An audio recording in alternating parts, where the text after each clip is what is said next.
Seja bem-vindo e seja bem-vinda a mais uma edição do Chutando a Escada, edição de número 366. Eu sou Felipe Mendonça e hoje eu não estou sozinho. Olá, todo mundo. Eu sou Tatiana Teixeira e esse é mais um episódio do Chutando a Escada em parceria com o Observatório Político dos Estados Unidos, o OPEU. Nessa altura do campeonato, se você ainda não conhece o OPEU, você está errado.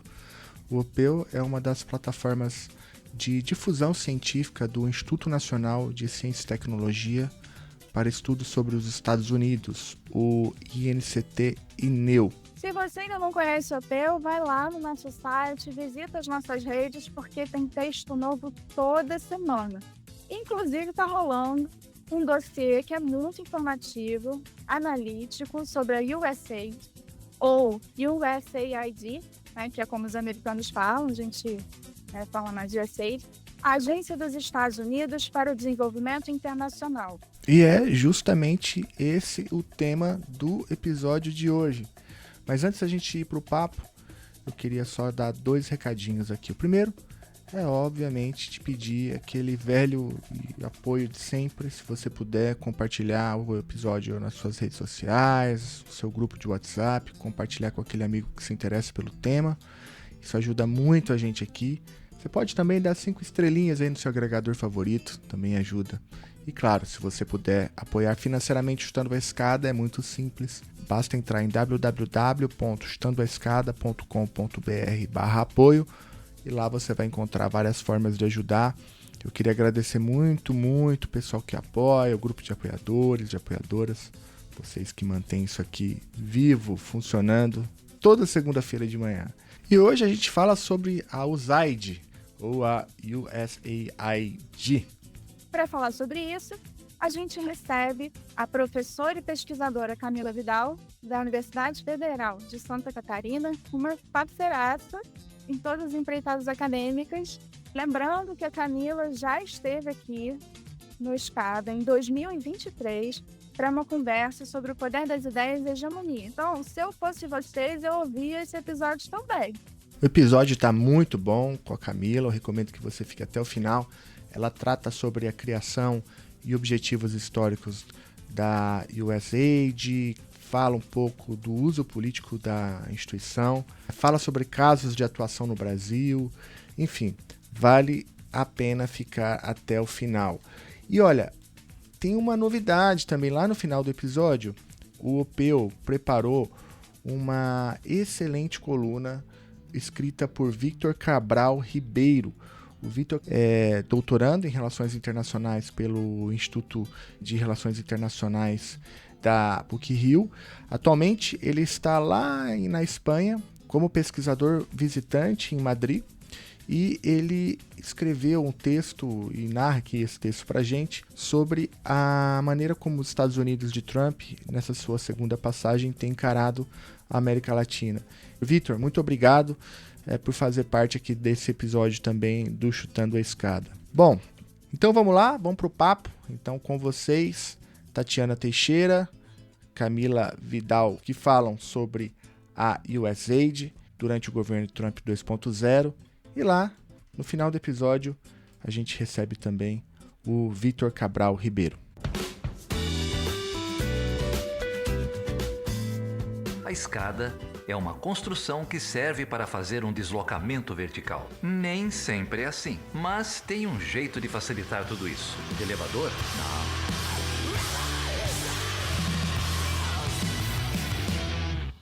Camila, seja muito bem-vinda. É um prazer ter você aqui. Obrigada, Tati. Um prazer estar aqui de novo, né? A segunda vez aqui no Chutando. Eh, e no OPEU, bom, já perdi de vista a quantidade de parcerias, né, que já tocamos lá. Mas é sempre muito bom estar com vocês, né, e agora sendo mediada por você, uma pesquisadora, uma amiga que eu admiro tanto. Mas eu sou então, professora aqui no Departamento de Economia e Relações Internacionais da UFSC, né, da Universidade Federal de Santa Catarina. Eu faço parte do Instituto Nacional de Ciência e Tecnologia para Estudos sobre os Estados Unidos, né, o INCT-INEU, faço parte também do Instituto de Estudos sobre a América Latina, o IELA, aqui na UFSC, e o Núcleo de Pesquisa em Política Internacional, Segurança e Defesa, no IPSED, aqui também da UFSC. Bom, essa é a minha trajetória acadêmica, né? A Camila aqui também é mãe de 2 meninos.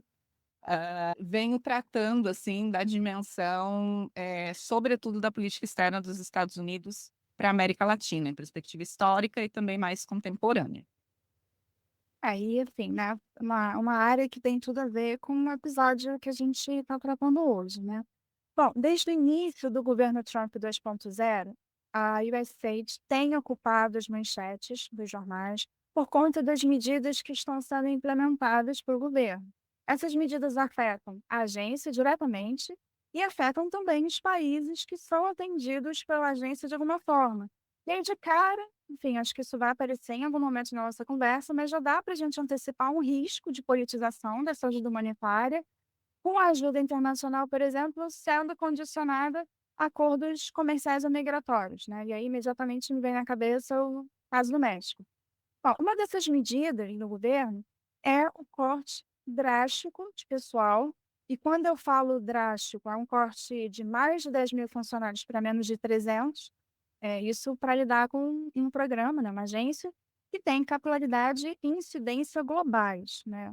Uma outra medida, do governo Trump 2.0 é a mudança de agendas, né, de foco e o cancelamento de contratos e de programas, principalmente sociais, e voltados para a área climática e ambiental.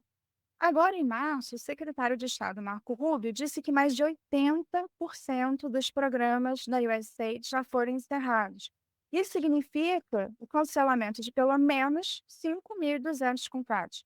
E a justificativa é que muitos desses contratos não serviam aos principais interesses nacionais dos Estados Unidos.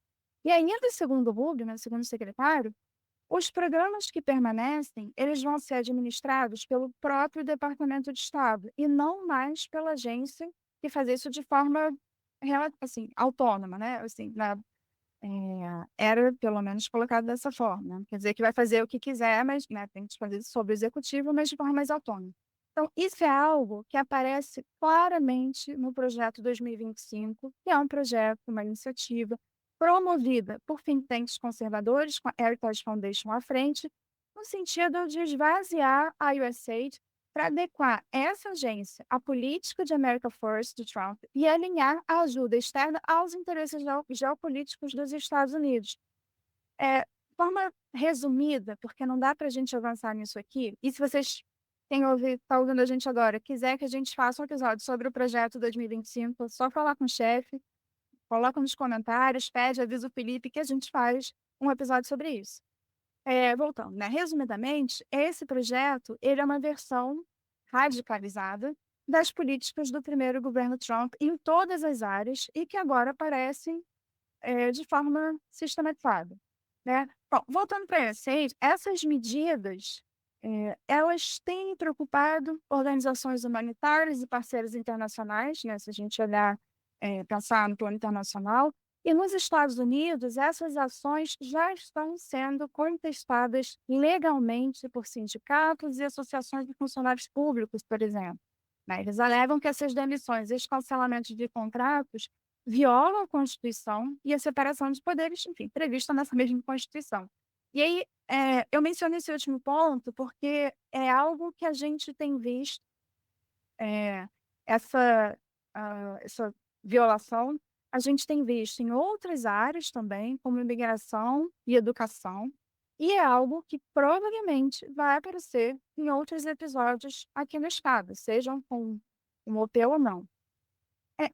Então, Camila, depois desse retrato, né, de onde a gente está partindo, eu queria que você explicasse para quem está ouvindo, o que que é a USAID, quando, por quê, para que ela foi criada e qual é o papel dela na política externa dos Estados Unidos. Bom, então, eu aqui vou chamar de USAID, né, vou aportuguesar aqui, mas é a Agência dos Estados Unidos para Desenvolvimento Internacional.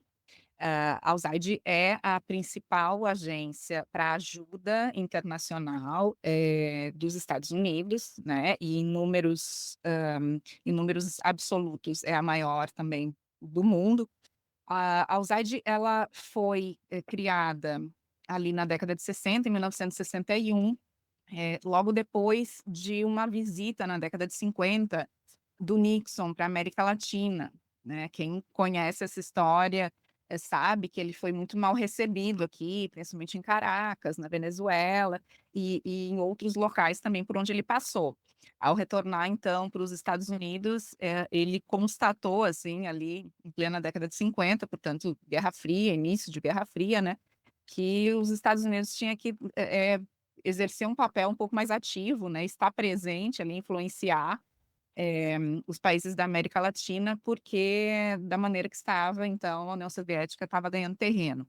E e nesse mesmo momento, então, já se começa a pensar no estabelecimento de, então, uma organização, de ajuda humanitária, com atuação externa e que, na realidade, ela concentraria uma série de programas que vinham sendo desenvolvidos externamente, mas, assim, programas, muito focais, né, em determinadas regiões, não existia ali naquele momento uma entidade que supervisionava todos esses programas, isso ficando a cargo do próprio Departamento de Estado.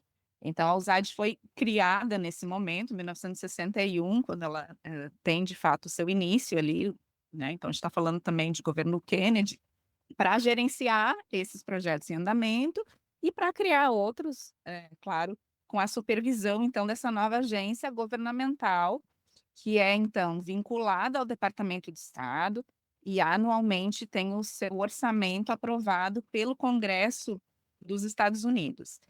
Desde então, né, praticamente assim, no momento em que ela iniciou suas atividades, ela já iniciou com escritórios em alguns países, a exemplo do Brasil.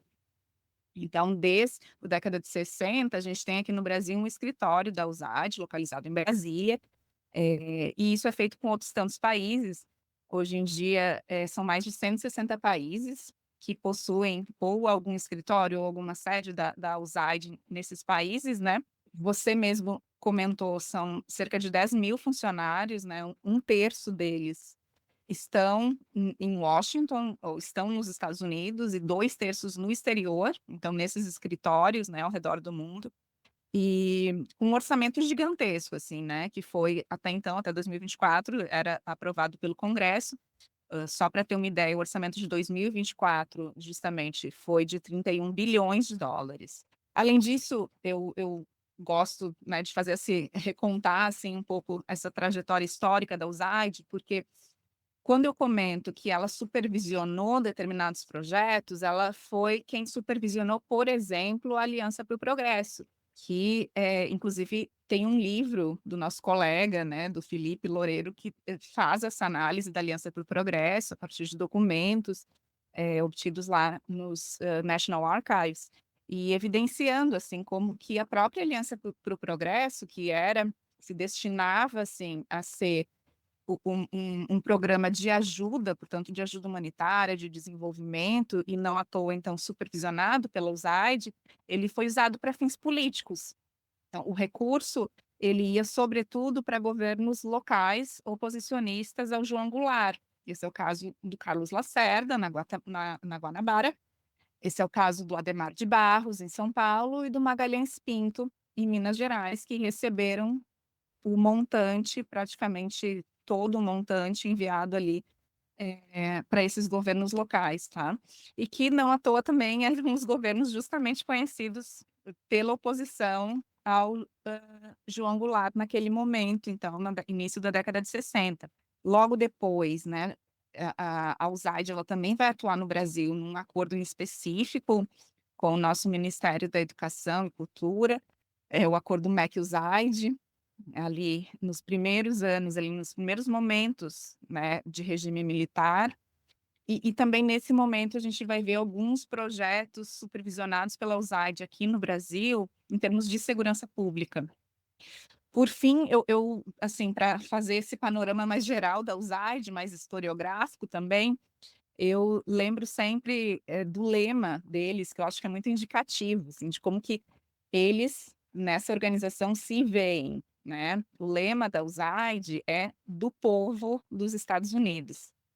Então, a todo momento eu tive a chance de participar de uma reunião, com eles ali de um edital que foi apresentado aqui para o Brasil, e a todo momento isso ficava muito claro, assim, a ideia é que é um presente do povo dos Estados Unidos, né, para vocês. Então aqui nós brasileiros, o objetivo por fim, daí já encerro essa apresentação mais geral da USAID, o objetivo, e aqui eu cito literalmente, tá, é de apoiar os parceiros a se tornarem autossuficientes e capazes de liderar suas próprias jornadas de desenvolvimento e promover a prosperidade americana por meio de investimentos que expandam os mercados para as exportações dos Estados Unidos e criam condições equitativas para as empresas dos Estados Unidos. Esse é o objetivo, lá no site da USAID.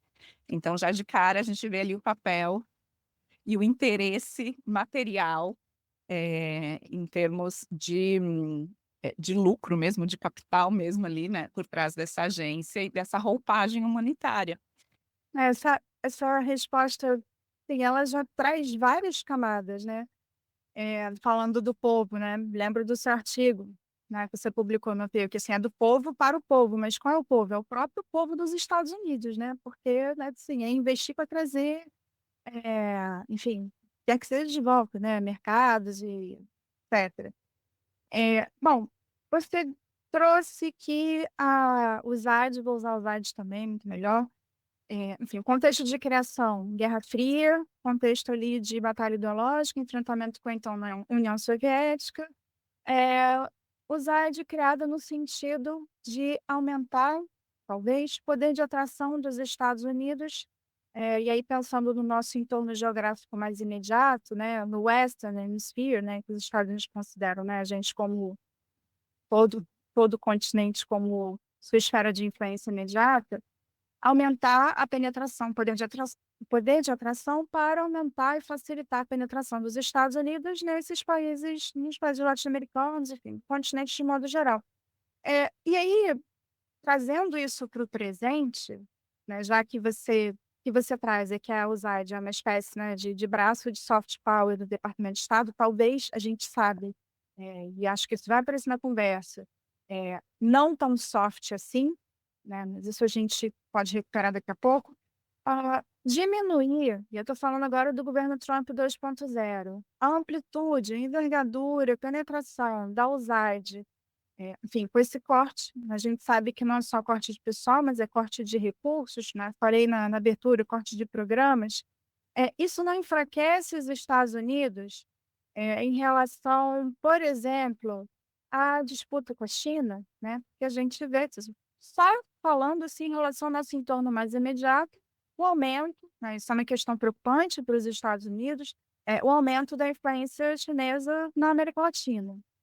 Então, eu queria, acho que, né, para quem está ouvindo entender, né, assim, para o governo Trump, né, há mais ganhos ou por que tomar essa decisão em relação aos AIDS, se ela traz essa perda também? Acho que é mais essa a pergunta. Essa é uma questão que sempre é feita também, né, porque quando a gente começa a tratar da historiografia da USAID, evidenciando ali o papel dela, né, direta ou indiretamente, apoiando determinados governos e capacitando oposições a governos, eh, ali democraticamente eleitos, a gente espera que com um governo como o Trump isso se manteria, assim, né. Mas, eu diria o seguinte, e essa é uma leitura, assim, muito minha, né, de que a USAID ela se tornou de fato tão grande, que ela se tornou uma grande indústria humanitária, da assistência humanitária, assim, ela, eh, tem projetos e tem, entidades parceiras, de modo que num determinado momento se perde um pouco, o controle por parte do Departamento de Estado. E eu entendo que a tentativa agora do Trump é de retornar esse controle, é de pegar nas mãos de novo, né, e dizer: "Ó, esse projeto nos interessa, esse não", é fazer realmente uma varredura. Tanto é que ele pediu 90 dias para fazer isso, né, então ele não fechou, assim, por completo a USAID, ele pediu um congelamento nesse momento por 90 dias, para supostamente fazer essa revisão, lembrando que, eh, tradicionalmente a USAID foi sendo melhor, apreciada e debatida dentro dos círculos democratas. Então, ela também foi se separando ali do Partido Republicano ou daqueles, né, mais conservadores e foi empregando inclusive uma linguagem, que a gente pode dizer assim, uma linguagem mais identitária. Então você abre lá o site da USAID, bom, agora a gente não consegue mais abrir, né, mas antes você abria lá o site da USAID, estava lá: "Gênero é a nossa prioridade, né, em todos os aspectos". Daí você trocava de página ali da USAID e dizia que comunidades quilombolas, indígenas, era, enfim, o ponto focal deles. De modo que, eh, a gente sabe agora por conta dessa série de decretos, né, de ordens executivas, que até mesmo o uso dessa linguagem está sendo questionado. Então eu vejo assim, uma tentativa realmente de trazer, enxugar um pouco, né, o trabalho feito pela USAID, que de fato, como eu comentei antes, né, a gente está falando em bilhões de dólares. É um orçamento de 31 bilhões de dólares. Para enxugar um pouco e direcionar melhor dentro do que esse governo entende como melhor, né, em termos do seu suposto interesse nacional, e também ter um maior controle. Mas eu queria só, retomar o ponto, né, do soft power que tu mencionasse, que eu acho que é genial, assim, porque quando a gente fala nessas estruturas, como a USAID, como o NED, né, o National Endowment for Democracy, a própria Freedom House, que se colocam como instituições, que têm um caráter humanitário, têm essa roupagem, assim, de, né, de desenvolvimento, de levar democracia, liberdade, né, tudo isso que a gente sabe. Eh, a gente acaba não fazendo, né, uma análise um pouco mais crítica do que de fato está por trás disso. E daí eu sempre, trago uma leitura que eu gosto muito, que é do James Petras, que ele diz: "Olha, é a luva de veludo envolta num punho de ferro. Assim, eu não posso mostrar o punho de ferro, então eu não posso dizer que o meu interesse aqui está em ampliar os lucros para as minhas empresas. Então eu tenho que usar essa luva de veludo, né, eu tenho que usar, desse artifício do desenvolvimento, da assistência humanitária, para poder atuar. E uma vez atuando lá dentro, daí sim eu vou buscar os meus interesses materiais. E se a gente fizer essa historiografia, assim, é um pouco isso, né. Não à toa a USAID ela foi expulsa da Rússia e ela foi expulsa da Bolívia, durante o governo do Evo Morales. Inclusive, ela foi expulsa da Bolívia, porque ela estava, capacitando lideranças indígenas contra o próprio governo, né. Ah, então, essa dimensão do soft power, que como você bem colocou, ela não é tão soft assim, carrega ali uma dimensão coercitiva, a gente às vezes, né, acaba esquecendo esse punho ou não vendo de fato esse punho de ferro, já que ele está envolto nessa luva aí de veludo. E aqui no Brasil, esse é um ponto que eu queria também tocar, porque eu acho importante a gente estar falando, né, eu falei assim, historicamente, toquei na questão da Aliança para o Progresso, né, e acordos McBride e tudo mais, mas assim, desde o fim da Guerra Fria, desde a da década de 80, que a USAID aqui no Brasil, ela vem focando sobretudo na Amazônia. Eh, e agora, mais recentemente ainda, o foco tem sido na educação brasileira. E na Amazônia, daí cabe a gente entender um pouco mais dessa atuação, porque, você há de convir comigo, se é uma organização governamental estadunidense, né, que tem lá nos seus objetivos, uma preocupação com as suas empresas, é da gente ficar, pelo menos, né, de olhos abertos para entender o que está sendo feito ali na Amazônia, assim. E e acontece que, de fato, eles vêm atuando bastante ali com orçamento, assim, só para você ter uma ideia, o orçamento de 2024 foi de US$ 130 milhões. Eles atuaram em cerca de 32 milhões de hectares na Amazônia, em 189 unidades de conservação ali, e deram assistência técnica para quase 3.000 indígenas. Foram 2.800 indígenas que receberam essa assistência técnica. E daí a gente vai, assim, dando uma olhada em quem são esses parceiros que estão ali junto, apoiando e ajudando, e a gente vê o setor privado, que atua enormemente ali. Então, desde assim, e gigantes, né, do setor privado, não é gente, assim, pequena não, eu estou falando, assim, de Uhum. Coca-Cola, de Google, de Ambev, de KPMG, de Fundo Vale, que são os grandes ali parceiros da USAID nessa atuação na Amazônia, que eles vão chamar de parceria, né, junto com o setor privado, para a conservação da biodiversidade na Amazônia. E então, assim, por exemplo, né, acho que para conseguir entender um pouco, né, a tal da capacitação para lideranças indígenas ou para comunidades indígenas. Então, você faz uma parceria lá com o Google e leva computadores.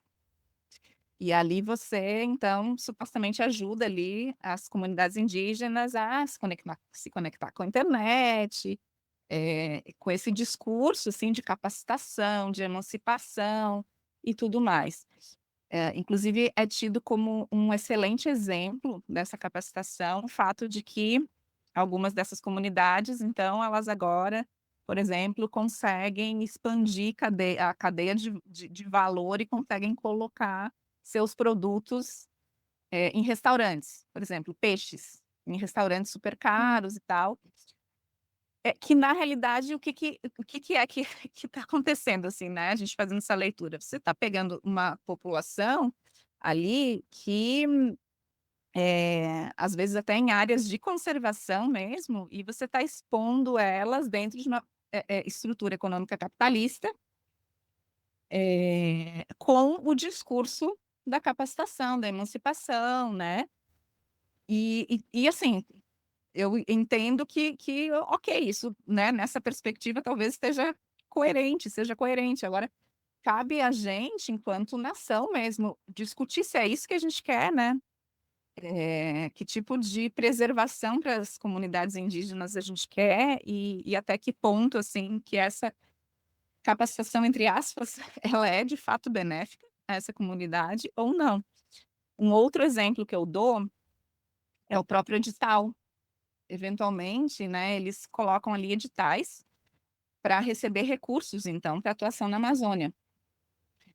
Eh, Teve o lançamento de um edital em 2023, esse que eu tive a oportunidade de comparecer lá em Brasília, e esse edital ele, previa então, né, que, quem tivesse interesse em receber esses recursos para atuação na Amazônia, tinha que ter uma série ali de prerrogativas, e uma delas era a emissão de nota fiscal. E naquele momento, uma liderança indígena ainda questionou: "Bom, mas a gente não emite nota fiscal".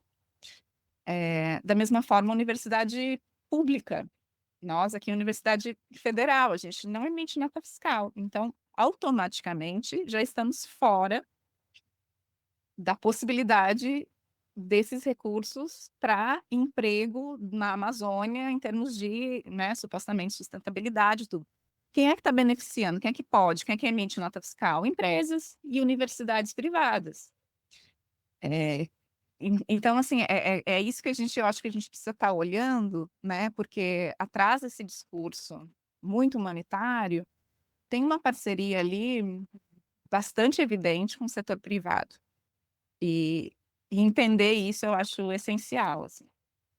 Você está relatando uma parceria que, na verdade, ela é excludente, né, excludente desses mesmos agentes que teriam maior interesse em participar dela e serem agentes transformadores, né? E quando são convocados a participar, seja por essa capacitação, esse treinamento para algum tipo de conservação ou de preservação, eles acabam sendo expostos a valores que não necessariamente estão ligados aos valores tradicionais dessas comunidades, e podem funcionar como a gente viu isso, enfim, na nossa política, né, por meio da justiça, né, tem trabalhos aí, inclusive do Arthur Banzar falando sobre isso, né, sobre a Lava Jato, acabam se tornando agentes que podem implodir essa mesma lógica de dentro, né, cooptando outros membros da comunidade para irem mudando o seu próprio sistema de pensamento.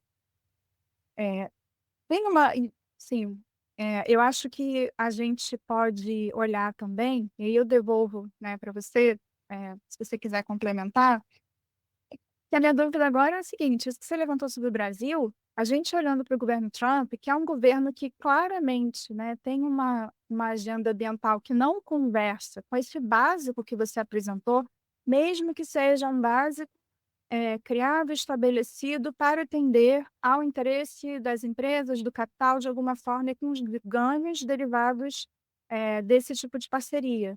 Então, agora é um discurso nu e cru, né, porque, assim, como que vai ser em relação à parceria na Amazônia, né, assim, e isso era a minha dúvida, né, de que forma essas mudanças afetam o Brasil, realmente, né, assim, pensando nesses interesses que não são declarados. Inclusive, quando você estava falando nu e cru, eu estava notando exatamente isso, assim, porque eu vejo o governo Trump agora, né, ele retira um pouco a tal da luva de veludo, então ele mostra direto o punho de ferro. Então, assim, até pode ser que a gente veja essa mesma atuação na Amazônia, mas agora sem a justificativa ideológica, né, sendo, assim, o mais transparente possível. E isso ele já tem feito, no sentido de, ó, a gente entende que desenvolvimento é extração de petróleo, ponto, né. Desenvolvimento é eu, desmatar, ok, né, assim, nesse sentido nu e cru, né. Então a ideia, assim, quer dizer, eu consigo perceber que talvez agora a tônica seja a manutenção da atuação na Amazônia, mas retirando essa dimensão de reflorestamento, de emancipação dos povos indígenas, toda essa tônica humanitária e colocando o interesse privado em primeiro lugar, sendo bastante transparente com relação a isso, né. E quando a gente fala em interesse em primeiro lugar, a gente está falando também do papel da indústria farmacêutica e das patentes nos Estados Unidos. Que com essa, atuação, na Pirataria, né? parceria. Oi? Biopirataria.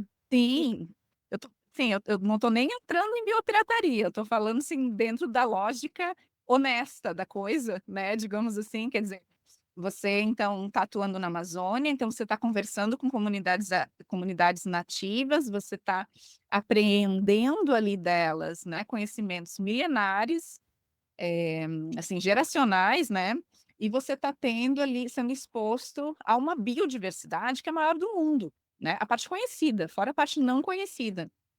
Então, ali é um recurso de poder gigantesco, que pode vir a dar muito dinheiro para essa indústria farmacêutica, né. Então não à toa, quando a gente olha no cadastro aqui do Brasil, o Cisgem, que é o cadastro de patrimônio genético, ah, tudo que, assim, passando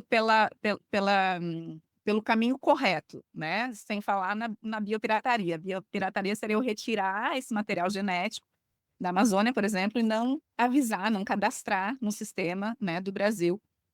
Digamos que você cadastre, né, vai lá e cadastra: "Ó, estou retirando esse material aqui, levando para os Estados Unidos", e lá, então, essa indústria farmacêutica vai patentear um remédio, com base nisso ou, enfim, um cosmético, né, não sei. E uma vez patenteado, então agora a gente compra dessa indústria farmacêutica estadunidense esse medicamento ou esse cosmético, enfim, que foi, cujo princípio inicial, né, esteve aqui, na Amazônia. E não à toa, o país que mais retira patrimônio genético aqui, né, da Amazônia é os Estados Unidos, conforme o cadastro mesmo no CISGEM, né? E não à toa é o país que mais tem patentes nessa área. Então, assim, que mais faz dinheiro com isso também. Eu não vejo como que o Trump se oporia a isso, né? O que eu vejo, o que eu acho, essa tentativa, inclusive, de reestruturação da USAID é de ter esse controle, né, mais evidente, assim. Então, inclusive, ir acabando com os terceirizados. Né? Daqui a pouco, assim, um parceiro né, de uma outra instituição e a outra instituição tem uma outra parceria com outra, e assim a gente vai naquele caminho lá, naquele fluxo de tantas instituições que daqui a pouco, lá no fim, a gente não sabe o que está sendo feito, empregado. Então, eu vejo assim, como uma ideia de retomar o controle mesmo de ação dos Estados Unidos, né, de emprego de ação dos Estados Unidos, e mesmo nesses projetos da USAID, de outras agências dos Estados Unidos. Depois até a gente pode falar, Tati, se tu achar interessante, desse programa também mais atual, porque junto com a atuação na Amazônia, tem esse projeto, assim, essa proposta que já começou a vigorar, inclusive, de atuação na educação. E daí pega toda a ideia de capacitação das comunidades nativas, indígenas, quilombolas, e agora também vai para a educação da rede pública, de determinados estados e cidades aqui no Brasil. Eu queria fazer uma pergunta que é bem básica, mas eu acho que pode ajudar melhor, né, no entendimento melhor de quem está ouvindo a gente. E é o seguinte, você me descreveu algumas coisas que me parecem claramente que não são no interesse do Brasil. São assim, soberania, enfim, essas coisas, né? Interesse nacional, interesse estratégico. E aí, queria que você explicasse, assim, como é que funcionam essas parcerias? Isso independe do partido da situação? Então, como é que funcionam esses acordos? Como eles são fechados? Eles têm um prazo e aí, enfim, vigoram independentemente da mudança de governo? Porque essa atuação que você descreveu, sobretudo na Amazônia, ela faz muito sentido se a gente pensar num governo, por exemplo, do Bolsonaro. Mas ela não faz tanto sentido, de novo, por exemplo, num governo Lula. Como que fica isso? E aí acho que você completa com a educação, porque, né, pode ser mais um exemplo também para a gente entender como isso está funcionando. Então, independente do governo, o que a gente percebe é que as determinadas instâncias governamentais e setores ali governamentais brasileiros, eles constam como apoiadores desse projeto. Então, assim, em nenhum momento eu noto um papel ali do Brasil, seja no governo anterior, seja agora, de questionar. Eu acho que a ideia, assim, essa roupagem virtuosa, ela foi tão bem feita, tão bem executada, tão bem difundida, que, assim, eu entendo que seria, não sei, talvez complicado para essas instâncias questionarem ou irem atrás desses dados, não sei. Então, para isso que a gente aqui faz pesquisa, né, universidade, para tentar mostrar evidenciar, assim, essas redes e o que está por trás disso. Porque de fato o discurso é muito benéfico, né, poxa, como é que eu vou ser contra, sei lá, a capacitação das comunidades nativas, como é que eu vou ser contra reflorestamento? Então assim, toda a roupagem também envolta em gênero, né, é construído de tal forma que você, de fato, não consegue, no discurso, se colocar contrário. A gente só consegue se colocar, ou pelo menos questionar, quando a gente consegue ver essas redes de atuação mesmo, né. E entender, sobretudo, também, o papel da política externa dos Estados Unidos tradicionalmente, e daí é uma perspectiva, assim, que demanda um certo conhecimento, né, entender que tradicionalmente os Estados Unidos se utilizou de várias estratégias, né, de soft power, de Uhum. organizações, humanitárias para atuar, para intervir, inclusive, desmobilizando ali lutas sociais, E que, então, isso não é nada fora, assim, da historiografia do papel dos Estados Unidos na América Latina, né. No momento que a gente tem isso em mente, eu acho que a gente consegue ter uma visão um pouco mais crítica e ir atrás para entender a real, eh, dimensão ou o papel ali nas empresas. E eu só finalizaria dizendo que para isso também, a gente precisaria ter uma perspectiva, talvez eu diria até dentro das RI, mais classista, que entende o papel das classes sociais, ou seja, por que que me incomoda eu ter uma empresa atuando na Amazônia? Bom, porque eu entendo que os interesses de um empresário não são os mesmos interesses, eh, do restante da sociedade, né, proletária, enfim. Então, daí que eu percebo, assim, a necessidade também da gente ter essa perspectiva classista nas relações internacionais, que ainda é uma leitura teórica bastante marginalizada, né. No momento que eu entendo que são interesses antagônicos, né, de uma burguesia e de um proletariado ali, que não são interesses que em nenhum momento eles vão se fundir, eu consigo daí já partindo desse pressuposto, eu consigo, questionar o papel dessas empresas, por exemplo, na atuação da Amazônia.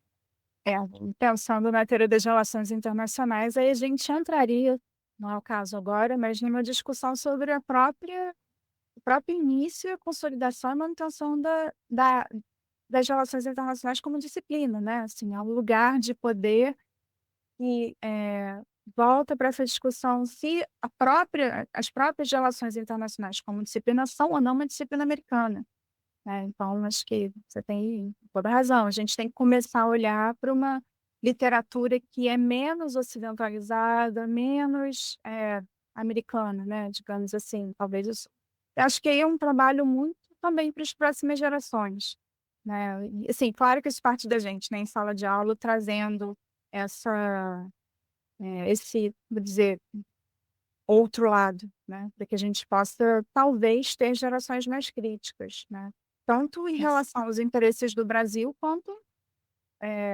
enfim, dos países periféricos, né, de modo geral, e essa disputa com as potências hegemônicas, principalmente porque estamos num momento de transição, mas, cada vez mais definidor de algumas coisas, né. Exato. Não, e pegando o gancho, Tati, eh, assim, porque quando a gente fala, né, dessas gerações mais críticas, né, que a gente espera, dessas futuras gerações, assim, essa criticidade, não à toa, a atuação agora tem sido, sobretudo, também ali na educação mesmo. E junto com a própria embaixada dos Estados Unidos e diretamente com as empresas. Então, assim, a USAID agora, ela, participa dessa tríade, onde é USAID de um lado, empresas estadunidenses do outro, embaixada dos Estados Unidos, que formularam ali um projeto chamado Mais Unidos, que impacta, são mais eu não tenho um número agora, mas são assim, dezenas de empresas que atuam junto à missão diplomática dos Estados Unidos aqui no Brasil e através da USAID, né, que, nasce em 2008 esse projeto e vão atuar diretamente na educação brasileira, que num primeiro momento a gente pode olhar assim, né, são 2 grandes focos ali deles. O primeiro é ensinar inglês, o segundo é ensinar sobre os benefícios do empreendedorismo. Então a gente olha assim: "Ah, mas". Meritocracia. Exato. E olhando num primeiro momento, sem essa perspectiva mais crítica ou sem um entendimento da historiografia mesmo do papel dos Estados Unidos tradicionalmente na América Latina, a gente pode olhar: "Poxa, mas que bacana, né, ter curso de inglês de graça". Até porque eles atuam sobretudo nas comunidades mais carentes, nas escolas públicas, que estão em comunidades mais carentes ali, em determinadas cidades, é o caso de São Paulo, por exemplo. E daí você vai ver os parceiros, também são outros gigantes, assim, Bank of America, bancos, assim, é o que mais tem ali de parceiros, tá. E e tudo bem, né, você dar cursos de inglês. Agora, por exemplo, junto com o curso de inglês vem esse curso aí de empreendedorismo, que querendo ou não, é você atuando para moldar uma sociedade ali a pensar de uma forma que beneficia essas mesmas empresas, né. Então por quê? Porque se eu entendo que ser empreendedor, né, é maravilhoso, eu estou abdicando dos direitos trabalhistas, né, de toda uma agenda ali que foi muito suada para a gente conseguir, e que agora então com esse discurso vai se fragilizando. Então não à toa quando a gente vai ver essas empresas que estão por trás, assim, de novo, são gigantes. É o Bank of America, é Citi, é o Citibank, né, é ExxonMobil, é Microsoft, é um outro banco BNP Paribas, o Hotel Hilton, é Gerdau. Então assim, aqui se entender o que está por trás disso, né, e o que que isso de fato nos proporciona, né. A gente está falando daí de uma ideia de mundo muito dentro de uma perspectiva neoliberal capitalista, que solapa, assim, as bases de direitos trabalhistas, de sindicalismo, né, e tudo mais. E Aí isso tem efeitos geracionais, assim. a gente vai vendo, né, essas estruturas conseguindo cada vez mais naturalizar uma precarização do trabalho, que não remota apenas ao trabalho, né, dos direitos civis, entre outros direitos. E aí eu me lembro muito, assim, do falecido Samuel Pierre Guimarães, né, assim, o livro dele que é sempre não deixa de ser atual. Eu gostaria que o livro não fosse mais tão atual, é um livro, sei lá, É, de início dos anos 2000, né, dos 500 anos de periferia, quando ele lista lá uma série de, ferramentas e estratégias das estruturas hegemônicas para manterem, para fazerem a manutenção dessa hegemonia, né, ainda que é, a gente discuta de que forma, assim, no caso do Trump, seja, se busca a manutenção dessa hegemonia, né, mas assim, você listou várias delas, né, esse poder de atração por meio de concessão de bolsas, viagens, cursos, né, então, sim, tá, sim, a gente vê claramente como, assim, parte desses interesses velados de você promover tão intensamente a USAID, né. exato. Eu Pensando, falando de transição e ordem, falou isso de alguma forma, da ordem internacional, existem, você você vê, assim, dentro da sua pesquisa, se você já identificou isso, modelos de cooperação internacional que não sejam liderados por potências que poderiam substituir o papel da USAID?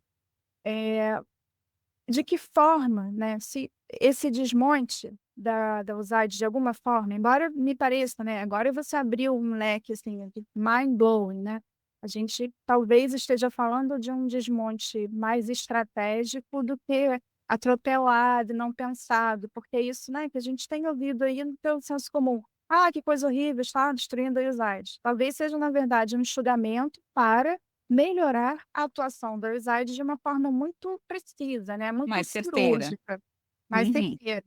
Então eu acho que isso é algo bem importante da gente ficar atento. Mas de que forma esse desmonte, pelo menos no primeiro momento, né, até que essa reconfiguração da agência, né, se conclua, e esse, entre aspas, né, novo modelo ele tenha, se consolide, tenha impacto, porque a gente sabe que esses impactos não são imediatos, de que forma esse desmonte pode ajudar a repensar, por exemplo, a governança global do desenvolvimento, abrindo caminho para outros atores que não os Estados Unidos. Aí é claro que imediatamente eu penso em quem, né, está fazendo isso, que é a China. Aí a gente volta, acho que volta lá para o início da nossa conversa sobre diminui ou não o poder de atração, né, numa disputa, com a China. Eu não, assim, não sou muito otimista não. Meus alunos me conhecem pelo meu pessimismo.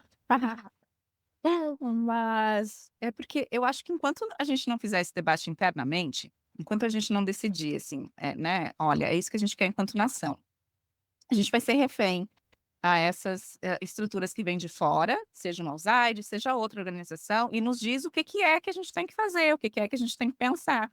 Porque ao fim e ao cabo é isso. Tanto é que se você for ver no imposto de renda de boa parte dessas organizações que vêm dos Estados Unidos, a missão delas é educacional. Praticamente Uhum. todas elas, seja o NED, seja a própria Atlas, né, que você mencionou ali, que foi onde eu consegui participar um pouco no Chutando a Escada ali de 2023, acho que foi, né, nem me lembro. Então assim, eu acho que cabe a nós no primeiro momento, né, pensar assim, fazer esse trabalho e resgatar também a nossa história, né, e a nossa luta política, e entender, sobretudo, interesses que estão por trás desses discursos, assim, sejam os discursos meritocráticos, mas também os discursos de assistência, de ajuda, né, de desenvolvimento, e daí requer, assim, uma perspectiva que eu considero mais crítica, mas também, um conhecimento acerca da nossa história, né. Isso eu não vejo, pelo contrário, acho que a gente está cada vez mais longe disso. Então, eu acho que não vai ser pelo desmonte, ou pela agora reestruturação da USAID que a gente vai conseguir ter maior margem, porque pelo contrário, porque não vai ter ela, mas vai continuar tendo essa, infinidade de outras instituições com esse mesmo discurso e pulverizadas em todos os setores, assim, não só na academia, mas na mídia, né, na política, de modo que é difícil, porque hoje em dia a gente sequer tem um debate ou tem uma proposta outra que não seja o empreendedorismo, o neoliberalismo, o capitalismo, não existe. Então eu acho que tem que Minha, iniciar dentro de casa primeiro, sabe? um caminho, desculpa ter te interrompido, um caminho para isso é um aumento do diálogo da academia com o mundo político? E se sim, que moldes? Ou se não, que caminhos você... Eu só posso falar assim, né, do do meu ponto de vista aqui e de como que eu acho que a gente pode atuar dentro da academia, né. Eu acho que é evidenciando, assim, uma perspectiva a necessidade de uma perspectiva crítica e autônoma nossa, porque mesmo quando a gente fala de América Latina ou de Brasil, mesmos discursos, assim, decoloniais, é uma leitura de nós feita por eles. Então, assim, eu acho que a gente tem que resgatar a nossa autonomia, né, e isso começa com uma autonomia intelectual. Isso começa com a gente conhecer a nossa história a partir de uma perspectiva crítica e produzir nós mesmos, né. É por isso que eu digo, né, acho que tem que começar em casa, tem que começar aqui dentro primeiro e por eu estar na academia, eu acho que compete a nós na academia, nos emancipar, sobretudo nas relações internacionais, que é um campo, assim, claramente de domínio estadunidense, né, acho que isso não tem discussão. Então, cabe a nós fazer esse tipo de pesquisa, de leitura mais crítica e de pensar o que que se quer em termos de país mesmo, né. Aí, por tudo que você falou, fica claro, agora, né, ouvindo e decantando, né, a sua análise sobre agências, ferramentas ideológicas também, e na verdade para os Estados Unidos, independentemente, né, de republicano, democrata, interessa muito mais talvez gerar uma dependência do que uma autonomia, seja de pensamento, seja em relação a uma visão de mundo, né, que é muito, tributária de determinados valores que não necessariamente nos interessam, seja em relação a recursos tecnológicos, né, assim, falando tecnológicos, principalmente pelo momento que a gente está. Eh, então eu entendo que isso, na verdade, faz a gente olhar para o VAID como algo que não vai acabar, apenas talvez mude de roupagem, né. Para além dessa precisão mais cirúrgica, né, isso também que a gente, né, falei no início, a gente vê detalhadamente no projeto 2025, me parece que isso vai além do Trump. Sim, eu vejo assim também, por isso que eu não sou nada otimista, eu acho que, são estratégias que historicamente foram empregadas, a gente não está falando de nada, assim, super novo, super, né, recente.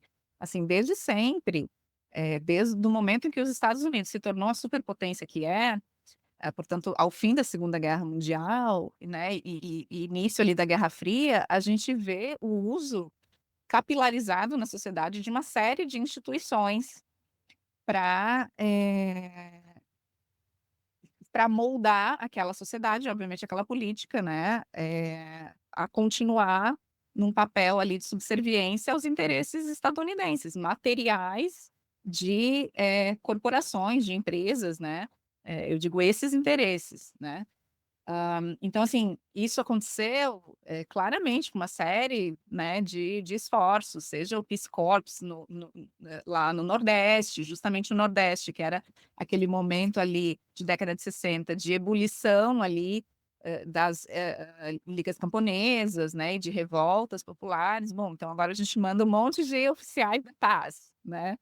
Sim. Mas sobretudo, assim, de institutos como o IPES, como o IBAD, que vão, a partir dessa leitura, assim, muito técnica, supostamente, né, envoltos ali numa tecnicidade e numa legitimidade ali meio acadêmica, intelectual ali, vão então colocar ali quais são os problemas do Brasil e propor soluções. E obviamente essas soluções são, assim, é uma subserviência aos interesses dos Estados Unidos. E nunca pensando a partir das nossas necessidades, né, nunca a gente pensando por nós mesmos, assim. Então isso sempre aconteceu, a gente está falando assim, né, poxa, vai fazer 100 anos, assim, dessa trajetória. Então eu não vejo, mudança tão cedo, enquanto a gente não, de fato, começar a ter essa autonomia, assim, intelectual, sabe. E você falou do discurso técnico, ele é muito eficiente porque ele tem uma asepsia, né, ninguém vai ser contra números e, metodologias, métodos e uma certa objetividade, né, a gente chama isso de cientificismo, né, que é uma objetividade científica usada para dar legitimidade a determinadas políticas que já estão decididas antes mesmo, talvez, de que você tenha estudos ou, enfim, você tenha sequer conversado com os atores envolvidos naquela questão específica, né. E isso, mostra também por que é tão eficiente essa narrativa, e ela é tão eficiente que a USAID ela tem, a gente olhando para esse debate que está ainda muito efervescente nos Estados Unidos, e aí acho que principalmente também por conta de 2 fatores, né, primeiro de como, os americanos, você citou isso no início, né, o povo para o povo, né, de como, tem relação a como os americanos se sentem em relação ao mundo e a si mesmos, né, excepcionais, farol para o mundo, né, assim, exportar esse modelo de sociedade incrível que funcionou, o experimento republicano que deu certo.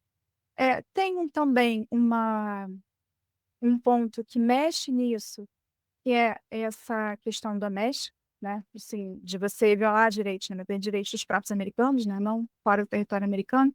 Então, esse discurso funciona, e a agência acaba tendo seus críticos e seus defensores, né. Entre outros pontos, acho que a gente passou alguns, e aí acaba acho que na verdade eu já vou fazendo, assim, um resumão, né, de alguma coisa que a gente falou aqui, né. Os críticos vão denunciar que os projetos, você falou disso, de fortalecimento da sociedade civil financiados pela USAID foram usados, por exemplo, para desestabilizar governos. Você mencionou a Bolívia em 2019. A gente pode pensar na Venezuela também, né. Ou os críticos vão dizer que essa narrativa, e retomando o que a gente acabou de falar, de neutralidade técnica, é uma balela, né, assim, é uma mero desculpa, é uma, como a gente diz, né, é uma desculpa esfarrapada, já que, por exemplo, os maiores orçamentos da agência vão para países que são estratégicos para os Estados Unidos. E aí a gente pode, por exemplo, dar uma, assim, mencionar Paquistão, um exemplo atual, Ucrânia, né, talvez agora de forma diferente com Trump, mas até Biden, sim. E quem defende a USAID, e aí já comprando, né, esse discurso, né, assumindo esse discurso como verdadeiro, falar: "Não, mas olha só, tem esses benefícios humanitários, né, os benefícios humanitários compensam qualquer coisa, né, mas de que forma esses benefícios eles são distributivos, né, quem recebe, de que forma, como, quando?". Defensores da USAID também vão falar da importância desses programas no longo prazo, como, por exemplo, combate a epidemias, né, algo que é muito algo que é relevante se a gente pensar, por exemplo, pensar no continente africano, né, só um exemplo. Então, e aí eu me pergunto, né, acho que essa, fecha, né, só para retomar, esse acho que encerrar mesmo a sua linha de pensamento e o argumento que infelizmente não é otimista, né, eu tinha muita esperança que a gente teria uma nota de otimismo, ou pelo menos um pessimismo esperançoso, se a gente pode dizer dessa forma.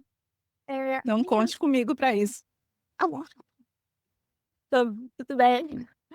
Se a política externa e a diplomacia dos Estados Unidos ficam piores ou melhores sem a USAID, ou pelo menos sem a USAID na forma que a gente conhecia até agora, né? Assim, toda a sua envergadura.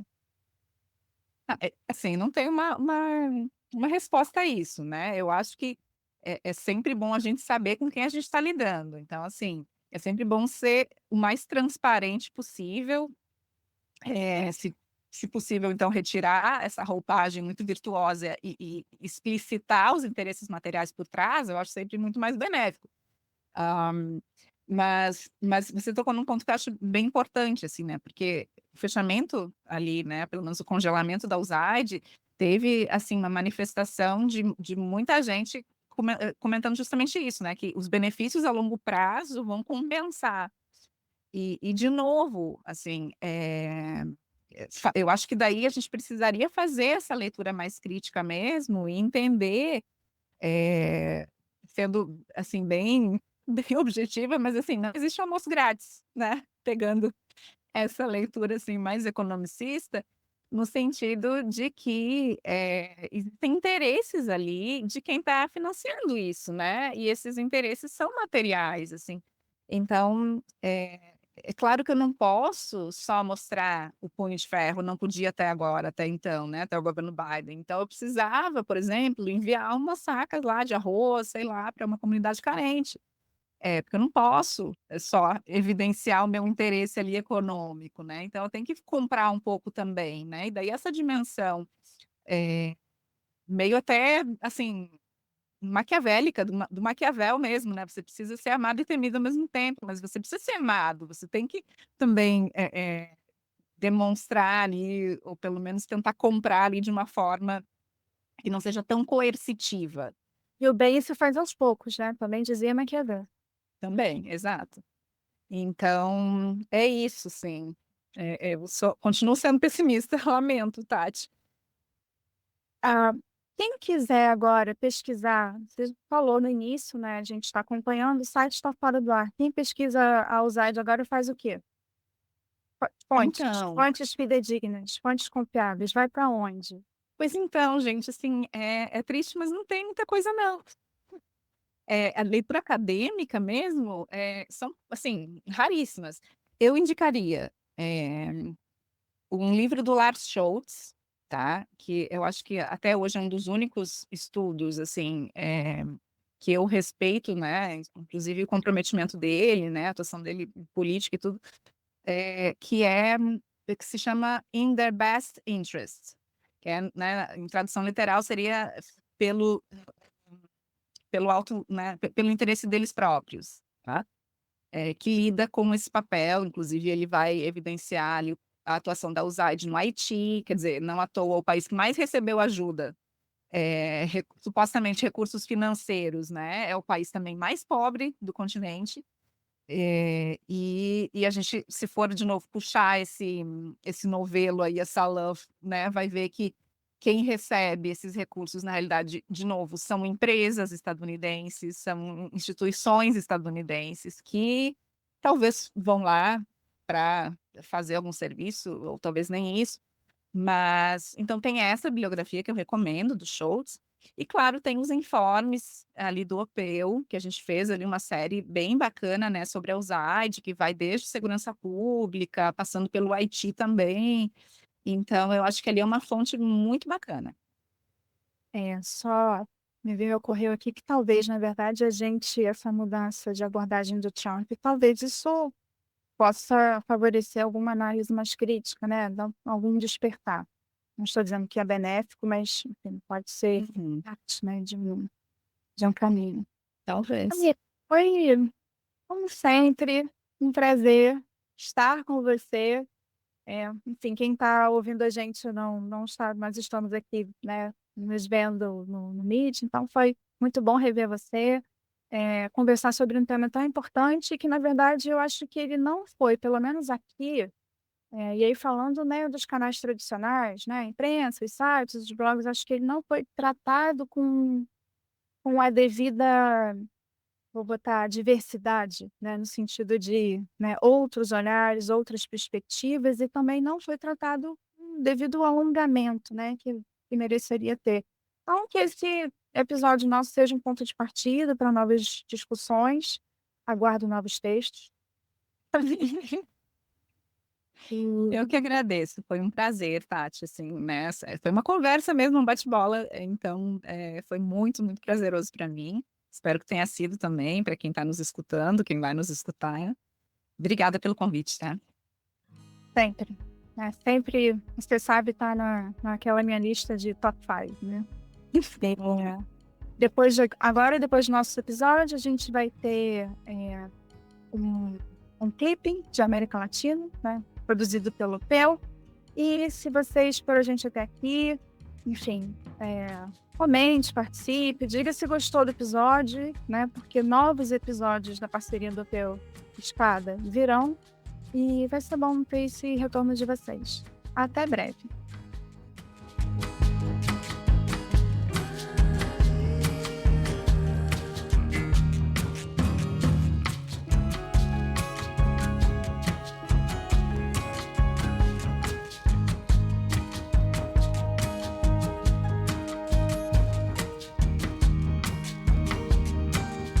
Olá, ouvinte do Chutão da Escada. Eu me chamo Victor Cabral, sou pesquisador do Observatório Político dos Estados Unidos, que é o @InformeUP nas redes sociais. Eu sou doutorando no Instituto de Relações Internacionais da PUC-Rio e pesquisador visitante na Universidade Complutense de Madrid, aqui na Espanha. Hoje eu vou trazer para vocês um breve resumo sobre algumas das mais recentes políticas do segundo mandato do Donald Trump e que afetam a América Latina. O primeiro ponto são das drogas. Desde a campanha eleitoral, o Trump vem prometendo uma luta intensa contra o narcotráfico na América Latina, principalmente porque ele vem baseado no mega projeto conservador chamado Project 2025, escrito e financiado por diversos think tanks conectados à extrema-direita, que dizem que a China é a principal financiadora e produtora das matérias-primas necessárias para a produção do fentanil e de outras drogas sintéticas no México. O fentanil vem se tornando de fato um dos principais problemas em relação ao opioide dos Estados Unidos nos últimos anos. Mas esse projeto vem dizendo abertamente que isso está conectado com a China, porque a China é o grande inimigo dos Estados Unidos e que precisa ser detida. Então, eles fazem uma conexão entre China, produção de drogas e América Latina para tentar, de alguma forma, construir um medo e apontar um inimigo. A questão é que há uma redução das apreensões de fentanil nos Estados Unidos e também da queda de overdoses por essa droga. E isso quem diz é um relatório do Departamento de Estado dos Estados Unidos, que mostra que no último ano fiscal, ou seja, de outubro de 2023 a setembro de 2024, que corresponde ao governo Biden, a redução de apreensão de drogas e de overdoses de fentanil reduziu, justamente por conta do maior controle de drogas que vem existindo e também como resultado positivo de um projeto das Nações Unidas para controle e apreensão de produtos ilícitos no México, especialmente drogas, e que é financiado pelos Estados Unidos e que isso teria gerado um efeito ali positivo para a saúde pública estadunidense. O problema é que desde o dia 24 de fevereiro desse ano, obviamente, o Donald Trump resolveu suspender o financiamento desse programa, que vem mostrando resultados positivos de controle de drogas. Uma outra questão que importa na política interna dos Estados Unidos e que transborda para questões de segurança e economia na América Latina é a destruição de medidas anticorrupção e de lavagem de dinheiro por parte do governo Trump. Desde que ele tomou posse, o Trump vem suspendendo os efeitos de leis de transparência corporativa e de proibição de subornos em negócios internacionais. Isso vai contra um histórico de quase 2 décadas da política externa dos Estados Unidos para a América Latina, através da Cúpula das Américas, que é uma reunião geralmente a cada 4 anos com todos os chefes de Estado e chefes de governo da região, para discutir a produção de políticas públicas em comum para todo o continente americano, incluindo não só a América Latina, mas também Estados Unidos e Canadá. E a Cúpula das Américas vem discutindo já há algum tempo medidas anticorrupção, inclusive durante o primeiro mandato do Trump. E agora, nesse segundo mandato, ele está agindo de maneira contrária aos interesses que ele mesmo demonstrou no seu primeiro governo em relação à região. Isso é um problema porque, a partir do momento que ele vem destruindo a legislação anticorrupção e de lavagem de dinheiro, acaba abrindo brechas para que narcotraficantes e outros grupos criminosos possam lavar dinheiro mais facilmente nos Estados Unidos. O Departamento de Tesouro dos Estados Unidos já estima que cerca de 300 bilhões de dólares sejam lavados anualmente no país por empresas de fachada. Por quê? Os criminosos depositam dinheiro no sistema financeiro americano, canalizam essa grana, diversificam ela, e por diversas empresas de fachada para ocultar a origem ilícita do dinheiro, lavam ele e depois redistribuem esse dinheiro não só para o pagamento dos próprios grupos criminais, como também para subornar autoridades públicas. Então isso, no médio e longo prazo, pode acabar fortalecendo financeiramente os grupos criminais na América Latina que usam o sistema dos Estados Unidos para lavar o seu dinheiro e manter financiamento da produção de drogas, de compra de armas e de outras práticas de violência contra a população civil. Então é um problema que a gente vai ter que enfrentar e que resvala de maneira direta na segurança pública latino-americana, porque de fato os Estados Unidos agora resolveram facilitar a lavagem de dinheiro e a corrupção no país. Um terceiro ponto que eu queria trazer para vocês é uma atualização sobre questões migratórias. A gente sabe que esse é um dos principais carros-chefes da campanha do Trump desde a primeira vez que ele se elegeu. Foram 3 campanhas eleitorais, 2 vitoriosas e uma em que ele perdeu, em que a migração sempre aparece como algo muito importante para o seu governo. No ano passado, o Trump prometeu que ia deportar dezenas de milhares de pessoas diariamente que estivessem em situação migratória irregular nos Estados Unidos, pois tanto ele quanto seus apoiadores republicanos, o governo Biden seria incapaz de controlar a entrada irregular de imigrantes nos Estados Unidos. Então, desde que tomou posse, o Trump já realizou mais de 200 voos de deportação, inclusive utilizando aviões militares. O The New York Times conseguiu acesso a dados que mostram que entre 20 de janeiro a 19 de março de 2025, Trump direcionou a maioria dos seus voos de deportação para a América Latina, especialmente Guatemala, Honduras, México e El Salvador. Porém, a quantidade de voos de deportação é menor do que os voos realizados nos últimos 2 meses da administração Biden. O que diferencia os dois, além de que Trump deporta menos do que o Biden, é que o Trump utiliza mais voos militares para deportar pessoas do que o Biden. Só que esses voos são muito mais caros e o Trump não está conseguindo manter uma estabilidade do ritmo de voos de deportação em relação ao que o Biden fazia. E aí você se pergunta, será que o Trump está deportando tanta gente assim em relação ao Biden? A resposta é que a gente ainda não sabe, porque o governo Trump não publica os dados da quantidade de pessoas deportadas e nem os seus países de origem, o que acaba dificultando que a gente possa fazer qualquer tipo de verificação se ele de fato está implementando com sucesso as políticas que ele tanto prometeu. Recentemente, os Estados Unidos passaram a remover migrantes venezuelanos também para a base militar de Guantánamo, em Cuba. E, em 15 de março, passaram a aplicar o Alien Enemies Act, que é um ato, uma legislação dos Estados Unidos que permite a deportação de pessoas que seriam criminosas em situação de guerra e tudo mais. Então, o Trump conseguiu utilizar o Alien Enemies Act para deportar venezuelanos que seriam acusados de serem integrantes do Trem de Aragua, que é uma das gangues mais perigosas atualmente na América Latina. Ela se originou na Venezuela e hoje está se tornando um problema de segurança hemisférica em diversos países da nossa região. E esses venezuelanos estão sendo deportados para uma mega prisão de segurança máxima em El Salvador, onde já estão detidos as principais lideranças da Mara Salvatrucha XIII e do Barril de Ceutio, que são as principais gangues salvadorenhas. E aí, segundo Juan Paper, que é o diretor para as Américas da Human Rights Watch, o Trump estaria querendo transformar El Salvador numa Guantánamo centro-americana, onde as pessoas poderiam ser detidas, ficarem sem acesso aos seus familiares, sem seus advogados, sem um devido processo legal, sob acusação de serem criminosos, e com riscos de apodrecerem na prisão, mesmo sem terem cometido qualquer tipo de crime.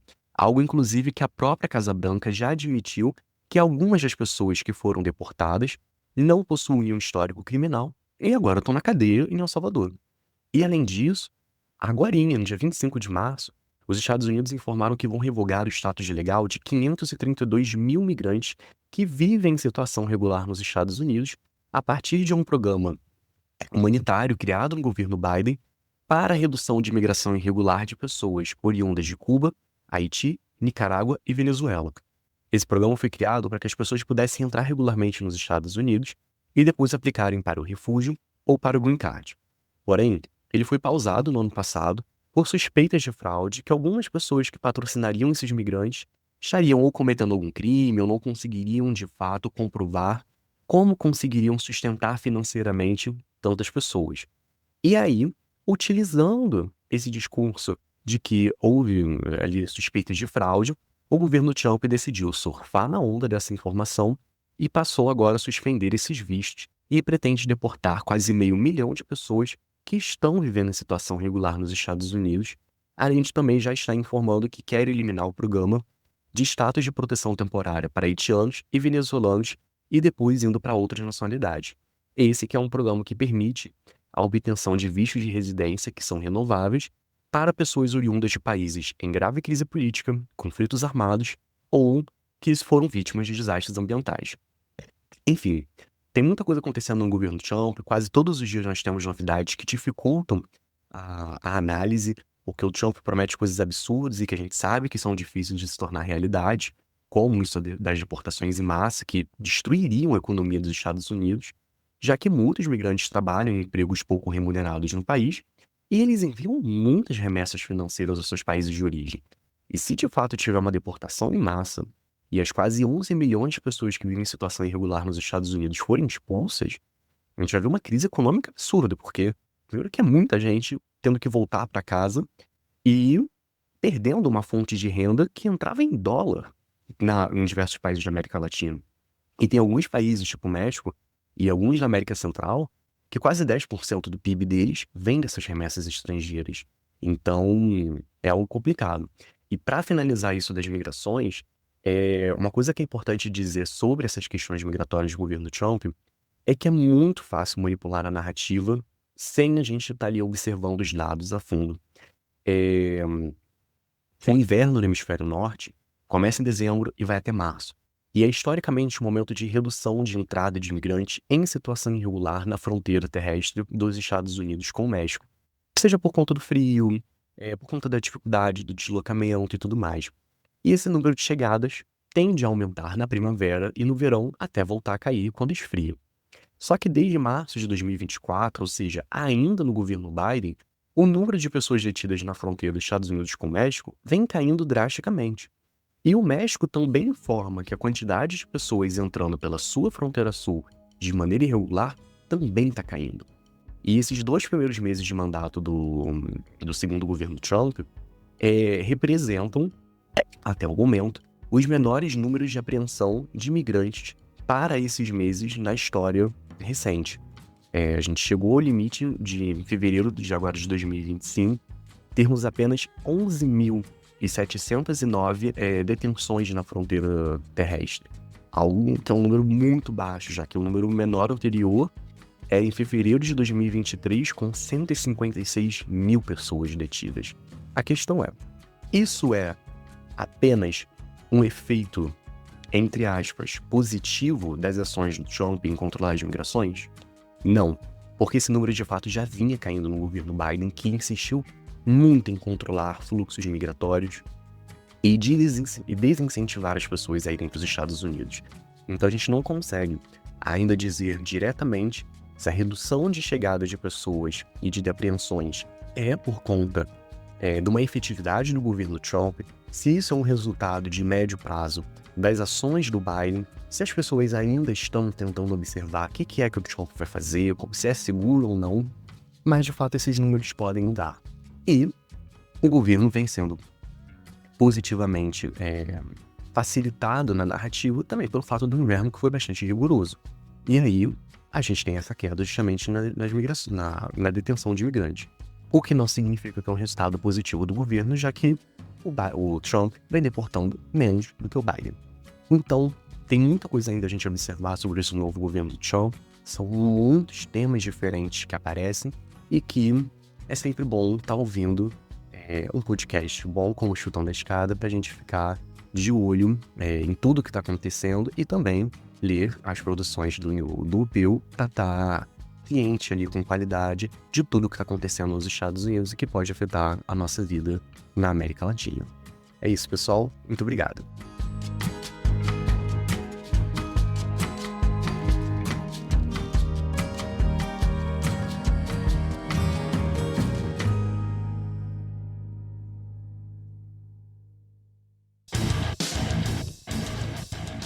Você acabou de ouvir mais um episódio do Chutando a Escada. Para apoiar, acesse chutandoaescada.com.br/apoio.